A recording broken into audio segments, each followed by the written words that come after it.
Bonjour à tous, Passion Immo, nouvel épisode. C'est le premier épisode de l'année 2025, donc je suis très heureux de vous retrouver. J'avais fait un break de 3 semaines à peu près, parce que voilà, je suis plutôt zen par rapport à la création de ces épisodes, de ces vidéos YouTube. Voilà, je suis pas enchaîné à ça, loin de là. Je ne suis pas le regard rivé sur les statistiques d'écoute et de fréquentation. Alors peut-être que je devrais, mais bon, disons voilà, j'ai d'autres activités et donc celle-ci m'occupe déjà pas mal de temps. Donc de temps en temps, j'aime bien aussi décrocher pour mieux repartir. Et je vais citer cette phrase que mon grand-père me citait souvent. Pour aller loin, il faut ménager sa monture. Alors voilà, j'ai toujours ça à l'idée. C'est une vieille phrase qu'il me citait quand j'étais enfant. Donc je continue de l'appliquer. J'écoute toujours les conseils que me procurait mon grand-père à l'époque. Bon.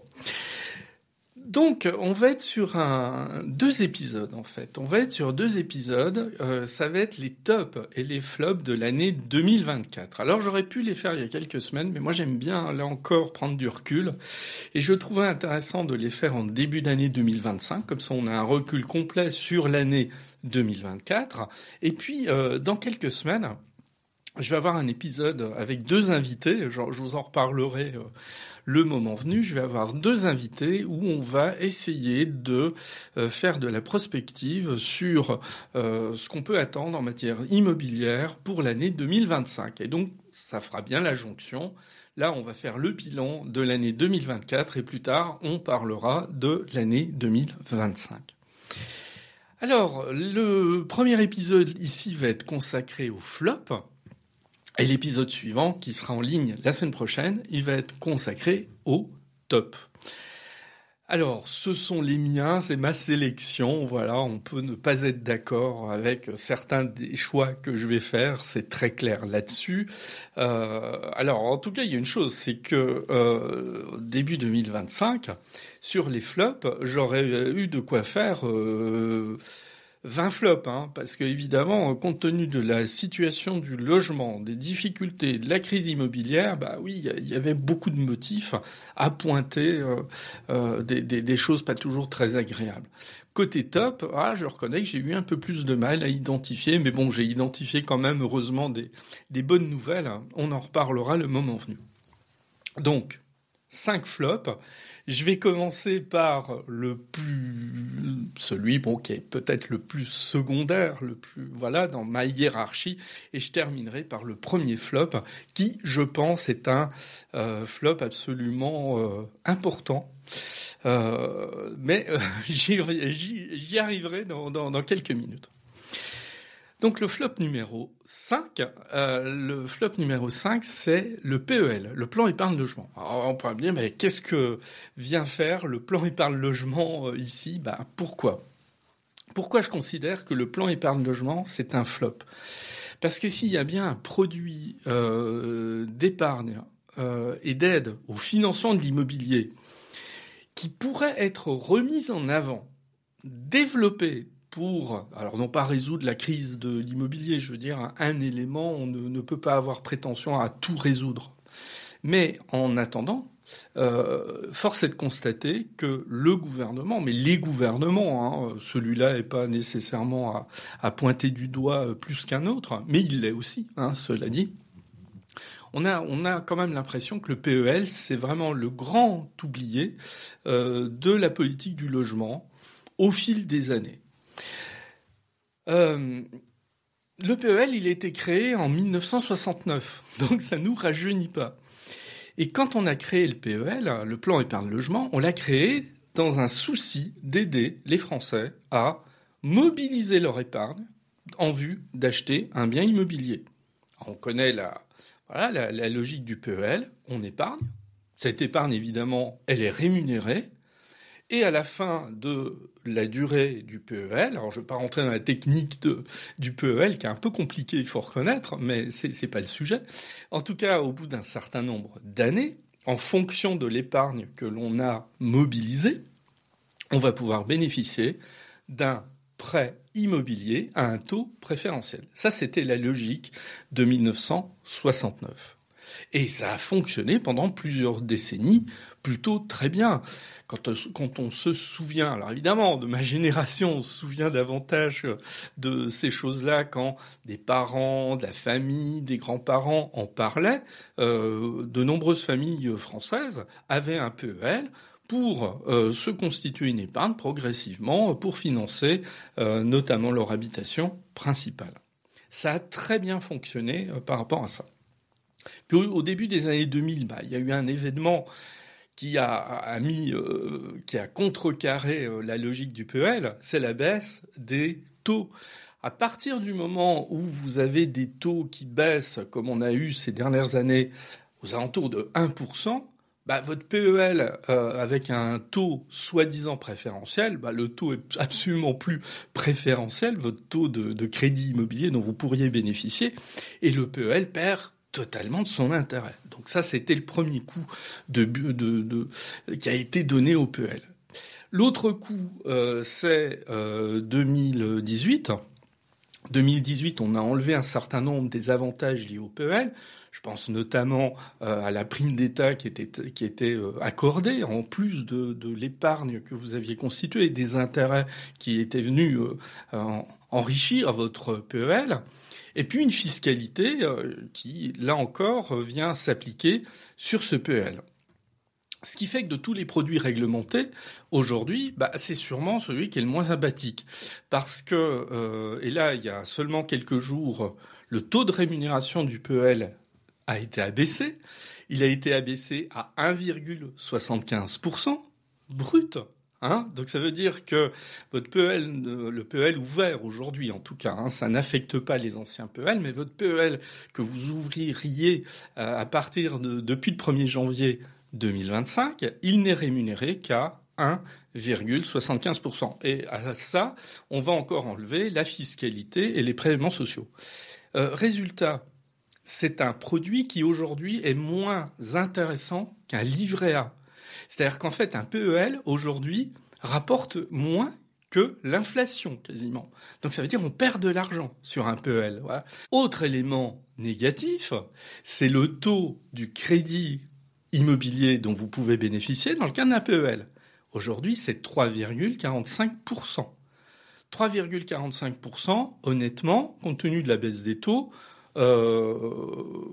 c'est pas très intéressant en fait. Voilà, c'est pas très intéressant. C'est-à-dire qu'en fait, on prend le PEL sous ces deux aspects. Il n'y a pas un intérêt fondamental aujourd'hui à l'utiliser comme un produit pour aider à notamment financer son habitation principale, si on prend uniquement cet objectif. On a un plafond en plus de crédit qui est assez faible, 92 000 euros, qui n'a pas été revalorisé depuis trop longtemps. Enfin bon, bref, je pourrais énumérer comme ça tous les éléments qui font que le PEL, c'est devenu un outil désuet, inintéressant pour financer un bien immobilier. On pourrait imaginer qu'un gouvernement remodèle un petit peu tout ça, redonne un petit peu de dynamisme à ce plan épargne-logement de différentes manières, en rendant le taux du crédit immobilier plus attractif, en rendant le taux de rémunération du PEL plus attractif lui aussi, en rehaussant peut-être le plafond de ce PEL, en rehaussant également le crédit immobilier dont on peut bénéficier, et à mon avis peut-être en le simplifiant, parce que voilà, il y a une mécanique un petit peu complexe. Voilà, il est émité à 10 ans, il est fermé automatiquement au bout de 15 ans, enfin, etc. Donc, moi je serais absolument partisan d'une remise à plat du PEL pour le rendre attractif à une période où on aurait besoin d'un outil qui réconcilie en fait les Français avec leur envie d'immobilier, mais malheureusement, c'est pas le cas, et donc c'est pour cette raison que je voulais que mon premier flop, ce soit le plan épargne logement. Flop numéro 4, donc on remonte peu à peu dans la hiérarchie, c'est le volume des transactions dans l'ancien. On atteint un niveau où on est à peu près, on termine l'année 2024 à 750 000 transactions environ. C'est moins 17% sur l'année. Donc on a une chute, une chute qui continue. Je rappelle que on était à 1 200 000 transactions en 2021, sur une année complète, 1 200 000 transactions en 2021. En 3 ans, on est passé de 1,2 million de transactions à 750 000 transactions. Même si on va relativiser en disant que ce 1 200 000 transactions ne pouvait pas être vu comme une référence, en aucun cas, c'était évidemment des chiffres absolument exceptionnels, presque stratosphériques, mais il n'empêche que là, les 750 000 transactions, on atteint un point bas, c'est la première fois depuis 2015, on a eu quasiment 10 ans pour retrouver une situation aussi basse. Je rappelle qu'après la crise de 2008, on était descendu à 560 000 transactions environ, ce qui était une absolue catastrophe. Mais vous voyez qu'on n'est quasiment qu'à 200 000 transactions de plus que la situation catastrophique de 2008. Donc là, évidemment, c'est un flop évident. Alors là, je ne vais pas analyser les causes de tout ça, elles sont évidemment multiples. Il semble que les choses frémissent en fin d'année dernière pour repartir. Mais alors, c'est extrêmement contrasté. Il y a on a des régions de France où effectivement on sent ce redémarrage, d'autres où c'est pas le cas. Donc là-dessus, il est difficile d'affirmer quoi que ce soit. Il est extrêmement compliqué de dire voilà ce qui va se passer en 2025. Parce que, on va être honnête là-dessus, et moi le premier, à la fin de l'année 2023, on était nombreux à se dire que on avait atteint un point bas et que les choses allaient redémarrer tranquillement. Elles n'ont pas redémarré en 2024, c'est absolument clair. Parallèlement à tout ça, on a la situation des prix. Les prix ont arrêté de baisser, ils se sont stabilisés récemment, et puis on a dans certaines communes, les prix remontent. Voilà, les prix remontent. Les prix commencent à remonter.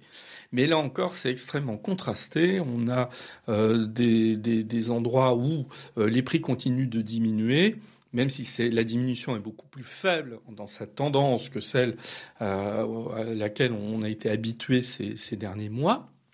Et puis, voilà. Bon, donc, là encore, sur le front des prix, on a l'impression quand même que la tendance va être sur une remontée progressive des prix.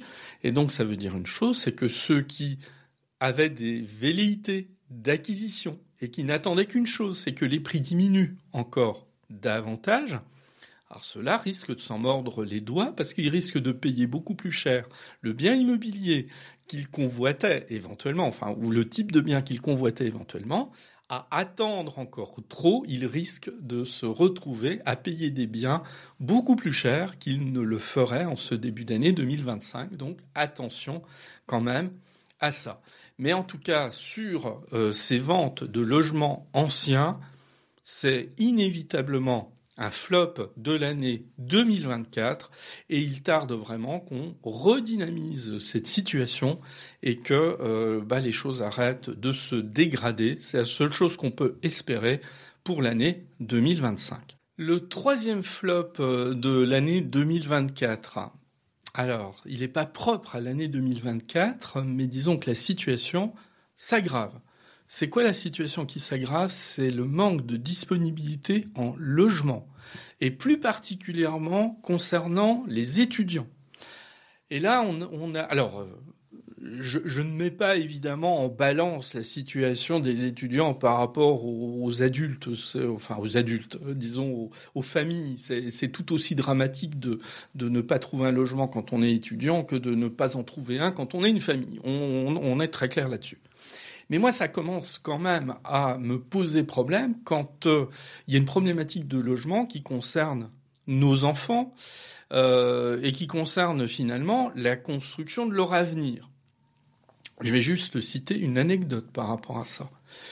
Euh, au mois d'octobre, voilà, je prends un cours dans une de mes classes et j'avais un étudiant, bon, qui dormait à moitié, ce que j'aime pas spécialement. Alors peut-être que c'est mon cours qui était soporifique. Bon, je ne crois pas, mais en tout cas, voilà, il dormait. Bon, voilà, ça, sur le coup, ça m'avait un petit peu agacé.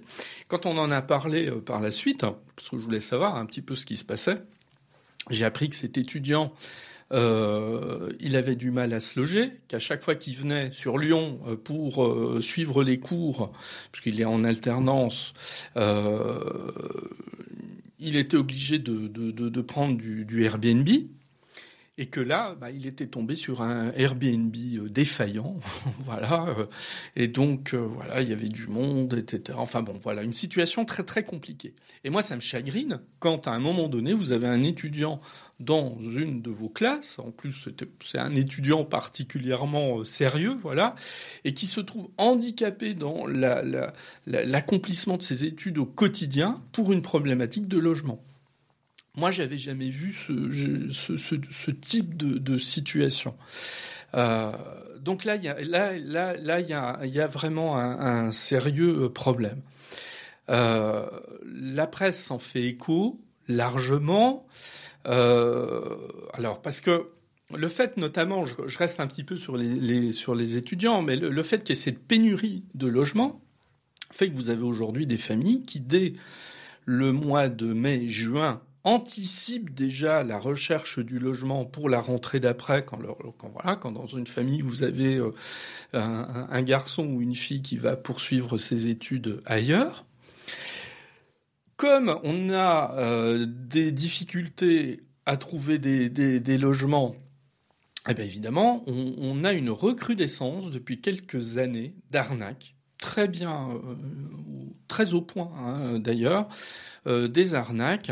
Alors des arnaques qui consistent en fait à vous faire payer à l'avance une partie du ou des loyers sous forme de mandat cash. Évidemment, comme ça fait un encaissement derrière en espèces et donc avec une difficulté à retrouver la trace.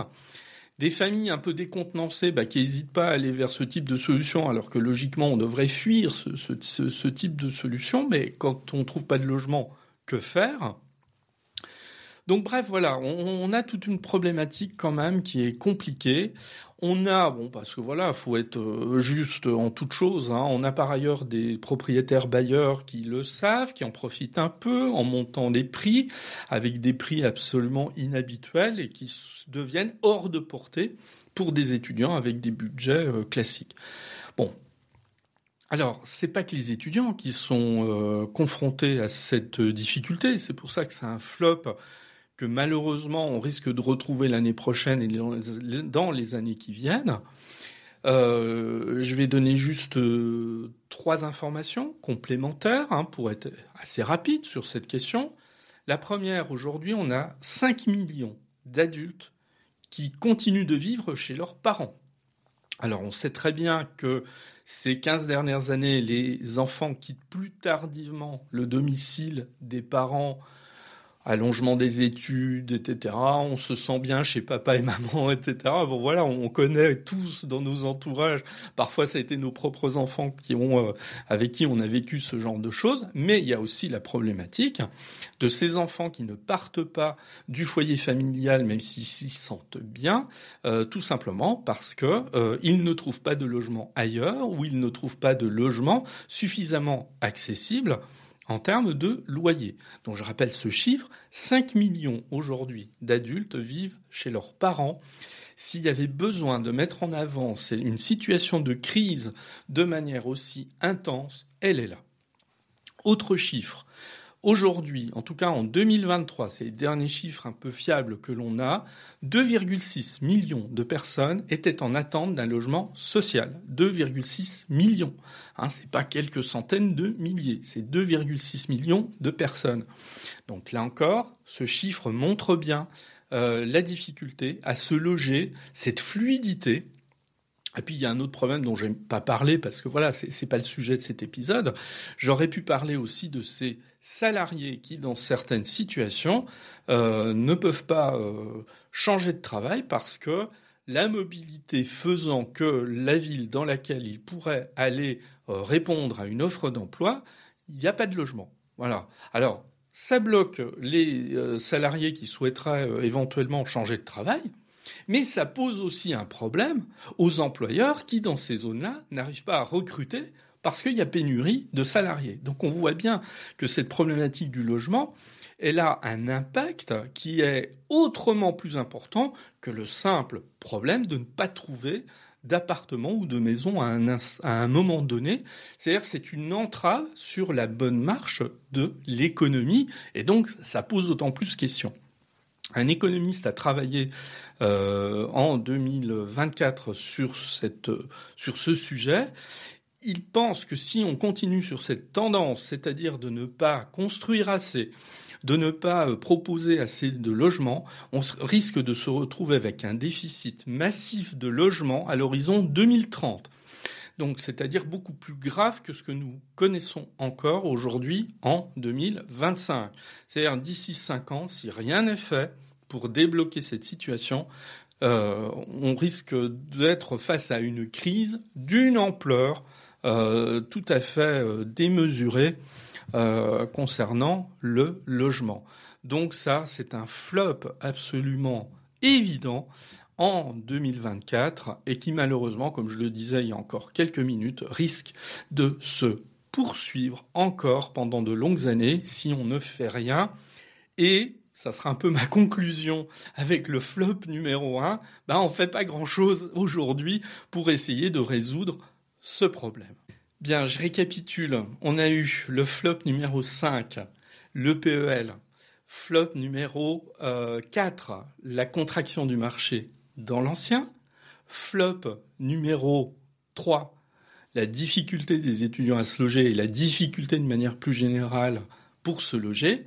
On en arrive au flop numéro 2, donc l'avant-dernier, c'est l'effondrement de la construction neuve. Et l'effondrement de la construction neuve, ce flop, lui, il devient extrêmement problématique. Donc vous voyez, je monte en puissance au fur et à mesure, malheureusement, parce que en 2024, seuls 250 000 logements ont été mis en chantier. On pourrait se dire, oui, mais c'est peut-être suffisant. Non, c'est le niveau le plus bas depuis les années 50. Depuis les années 50. Bon, alors là, voilà, le chiffre, il est absolument effrayant. Parce que année après année, on a l'impression que la construction neuve a atteint un point bas et que ça va rebondir. Comme on dit, on touche le fond de la piscine, après on ne peut que remonter. Et là, on a l'impression que la piscine est absolument sans fond. Donc là, il y a une crise absolument majeure. Alors évidemment, comme toujours, il y a plusieurs facteurs qui expliquent cette situation de crise. Alors, on le voit bien que y a des promoteurs qui ont été confrontés à des difficultés. Certains se sont retrouvés en liquidation judiciaire. Pascal Boulanger, qui est le président de la Fédération des promoteurs immobiliers, considère que l'année 2024 a été cataclysmique. Et c'est pas quelqu'un, c'est quelqu'un de très sérieux, c'est pas quelqu'un qui s'emballe dans les superlatifs. Non, il a tout à fait raison. Parce que quand il dit que on n'avait pas atteint un tel niveau depuis les années 50, oui, mais il souligne à juste titre qu'on avait 20 millions de Français en moins. Ça montre bien l'ampleur de cette crise. Sur le nombre de logements neufs en construction, en 2022, donc c'est pas si vieux, on était à 390 000. Donc vous voyez, comme quoi en peu de temps, on a eu une baisse assez forte. Et tous les professionnels considèrent que l'année 2025 devrait être pire encore que l'année 2024.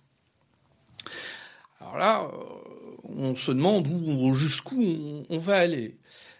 Ça risque de se traduire par des fermetures d'entreprises. On parle de 100 000 emplois. C'est pas rien menacé à l'horizon 2025. Et dans tout ça, la chute d'activité la plus sévère, c'est les maisons individuelles. Et là, la chute, elle est abyssale. On construit peu de maisons individuelles par rapport aux années passées. Alors, il y a une double conjonction. Enfin, il y a plusieurs éléments qui viennent expliquer tout ça. Un, les matériaux, leur prix a augmenté. On le sait tous, quand on fait des travaux chez soi, à un moment donné, on voit bien que les prix de 2024 n'étaient pas ceux des 3 années précédentes. Voilà, là, on a eu une très forte augmentation des prix. La hausse des taux et des banques qui prêtent moins, enfin, en tout cas, qui jusqu'à le milieu de l'année 2024 prêtaient beaucoup moins que les années précédentes. Et puis, il faut le reconnaître, des difficultés de la part des Français aussi à oser s'installer à 10, 20 kilomètres de leur lieu de travail, parce que voilà, l'essence coûte plus cher, etc. On s'interroge effectivement sur nos futurs modes de vie. Donc, il y a quand même ici des difficultés qui sont absolument évidentes. Et puis, se rajoutant en fait à cet élément, on a encore autre chose. C'est par exemple le dispositif Pinel, qui était quand même assez incitatif pour permettre à des propriétaires d'investir dans du neuf pour faire de la location. En échange, ils recevaient un avantage fiscal sous forme de réduction d'impôt. L'avantage Pinel, il s'est arrêté au 31 décembre et on n'a pas eu de solution de remplacement. Alors, il est clair, on le sait très très bien, on sait parfaitement que il y a une situation budgétaire qui pose problème en France et que donc on n'a pas des fonds de poche sans limite pour financer tout ce qu'on veut. On le sait très bien, mais il y a quand même ici une difficulté qu'il va falloir résoudre d'une manière ou d'une autre. Maintenant, si on est un petit peu, là encore, objectif sur cette situation, elle n'est pas que la faute du gouvernement. Voilà, loin de là, elle est aussi. On peut aussi pointer du doigt des maires qui sont, pour certains d'entre eux, de moins en moins enclins sur le territoire de leur commune à favoriser la construction de logements neufs. Et pour quelle raison ? Eh bien parce que leurs électeurs n'y tiennent pas. Et là, vous voyez, il y a une forme d'ambivalence. C'est que on a d'un côté des Français qui râlent parce que, on construit pas assez et donc ça complique quand je veux chercher un nouveau logement. Mais parfois, ces mêmes Français, ils font la tête quand, dans leur quartier, dans leur rue, on va construire un immeuble neuf qui va apporter une population supplémentaire, etc. Bon. Oui, il y a des inconvénients à tout et on a malheureusement de plus en plus une partie de la population française qui ne veut que des avantages mais sans subir le moindre inconvénient. Donc là, il y a aussi une contradiction qu'il va falloir résoudre. Mais là, vous voyez, à un niveau individuel, c'est pas qu'une question de gouvernement, c'est aussi une question de mentalité globale où on a Et les dernières élections municipales, d'ailleurs, l'ont montré, puisqu'on a un certain nombre de maires qui se sont fait élire sur la promesse d'arrêter toute nouvelle construction sur le territoire de la commune. Voilà. Bon. Donc, on a là une problématique qui est plus complexe qu'on l'imagine. Mais en attendant, ce flop numéro 2, il était évident. La construction neuve, on touche le fond et il va falloir quand même résoudre, là encore, une problématique de manière urgente.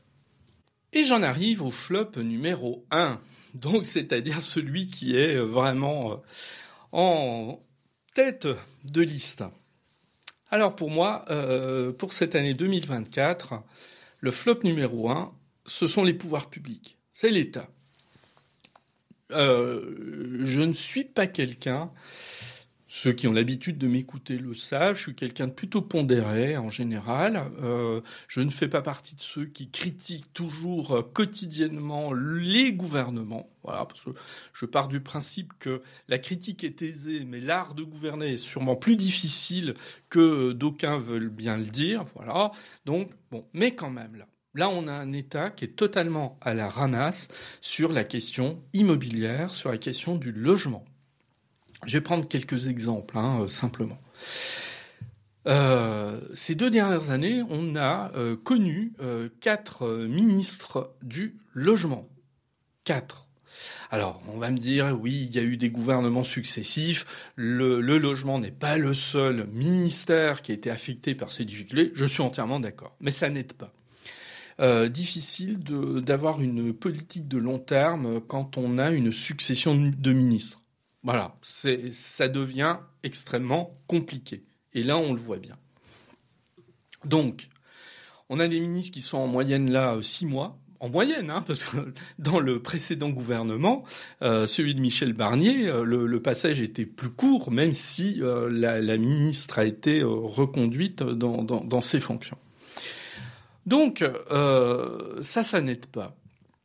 Je vais donner un exemple de quelque chose qui avait été démarré en 2023, qui était le Conseil national de la refondation logement, où il y avait une idée que j'étais pas le seul à la trouver excellente, mais une idée très intéressante. On met tous les acteurs autour d'une table et on leur demande de travailler ensemble et de faire émerger un certain nombre de solutions. Toujours très intéressant. Déjà, ça permet aux uns et aux autres de constater que les problématiques sont plus complexes qu'on l'imagine. Voilà. Et que il faut faire des compromis et qu'on peut pas tout. Et avait émergé au fil du temps, moi j'avoue que je suivais de manière assez attentive les travaux de ce Conseil national, il en émanait des choses plutôt passionnantes, dans lequel le gouvernement d'alors avait décidé qu'il irait puiser un certain nombre d'idées. Il y avait, on parlait d'un projet de loi qui reprendrait tout ça. Tout ça, ça a été un coup d'épée dans l'eau. C'est-à-dire qu'en fait, tout ce travail a été rayé d'un trait de plume. On n'en a tenu aucun compte. Voilà. Moi, je trouve ça dommage. Alors, au-delà du côté dommage, on a des gens qui ont travaillé pendant plusieurs mois sur ces questions-là. On met un peu leur travail aux oubliettes. C'est quand même assez déplorable, il faut bien le reconnaître. Et on imaginait beaucoup de choses derrière. Rien ne s'est fait. Là, je suis désolé, mais sur une question comme ça, l'État a été totalement à la ramasse, alors qu'il y avait une opportunité absolument formidable de faire émerger des solutions de long terme. Voilà, surtout de long terme, c'est souvent ce qui nous manque. L'effort sur le logement. Là encore, il y a un chiffre qui est assez significatif. En 2010, on consacrait 2,2% de notre produit intérieur brut au logement. C'est-à-dire, on avait un effort chaque année sur le logement qui était à hauteur de 2,2% de notre richesse nationale.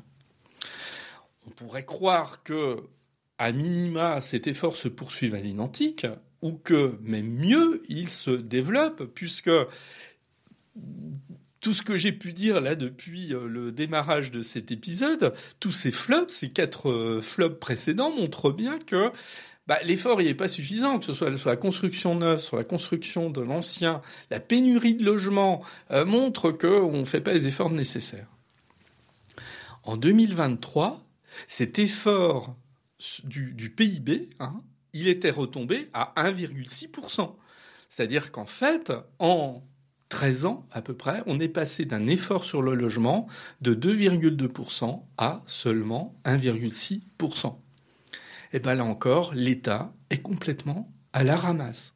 Voilà. Là, il y a un sujet majeur sur lequel il y a une problématique sur laquelle il faudrait se pencher un petit peu plus sérieusement que ce qu'on a pris l'habitude malheureusement de faire depuis quelque temps. Et je vais terminer mon exemple par là parce que je pourrais en avoir d'autres. Le Pinel. J'en ai parlé il y a quelques instants du Pinel.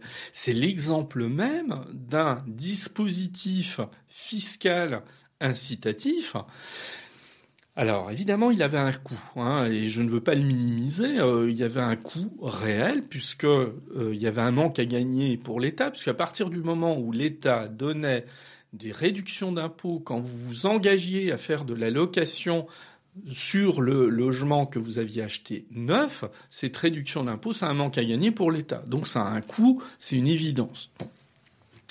Mais, alors, même s'il est difficile d'avoir des chiffres absolument très très fiables, mais on peut considérer que dans certains programmes de construction neuve, 40% environ des logements vendus l'étaient grâce au Pinel. Donc c'était pas peanuts dans un coin, c'était pas les cacahuètes, c'était quand même une part non négligeable de l'incitation à la construction neuve.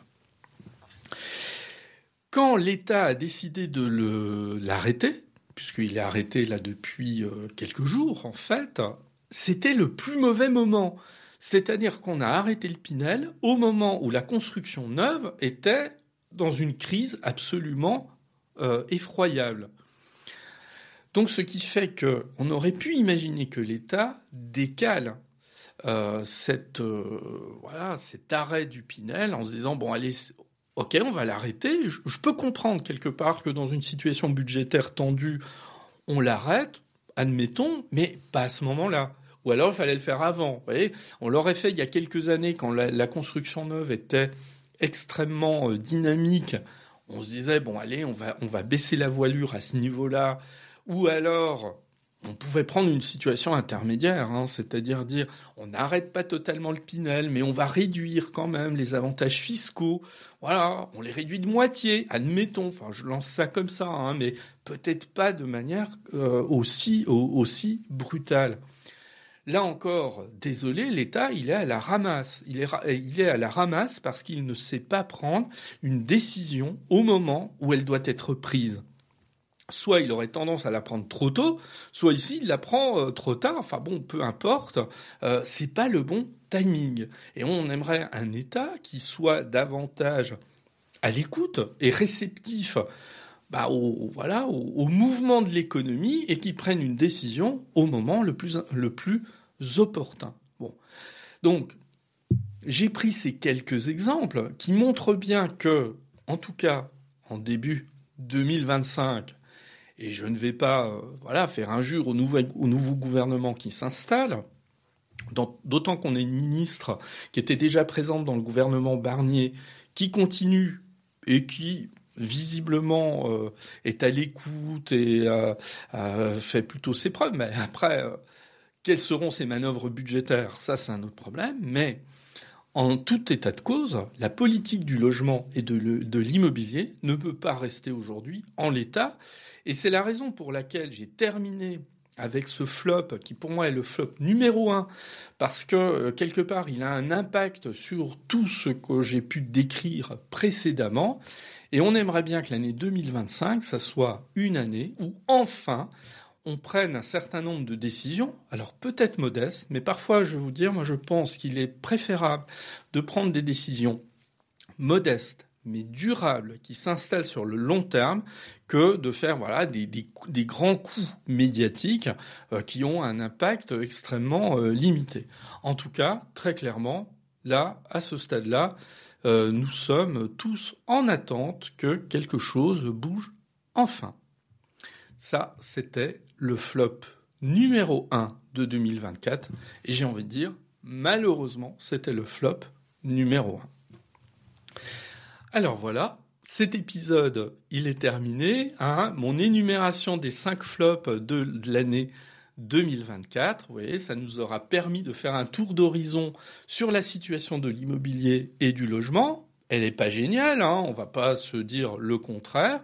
Et donc, je vous donne rendez-vous pour le prochain épisode où là, on va être un petit peu plus optimiste puisqu'on parlera des tops en matière de logement et d'immobilier pour l'année 2024.